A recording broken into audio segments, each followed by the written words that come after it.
ഈ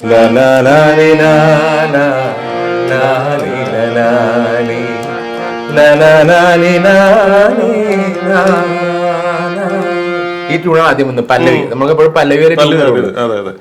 കാരണം അന്ന് മുതൽ നമ്മൾ ചെയ്തേക്കണത് ലോ പിച്ച് നിന്ന് തുടങ്ങിയിട്ടാണ്. പിന്നെ ചരണം വരുമ്പോ ഹൈ പിച്ചിലേക്ക് പോകും. അതങ്ങനെ ഒരു മാമൂല് പരിപാടിയാണ്. അപ്പൊ പുള്ളി ഇത് കേട്ടിട്ട് ആഹാ ആഹാ എന്നൊക്കെ പറഞ്ഞാൽ നന്നായിട്ട് ആസ്വദിച്ച്. അപ്പൊ ആയിട്ട് അപ്പൊ എന്നാലും സിറ്റുവേഷൻ ആണോ എന്ന് പറഞ്ഞിട്ടല്ല, ആ മൂഡിലെ പുള്ളി അങ്ങനെ ആക്കി തന്നു നമ്മളെ.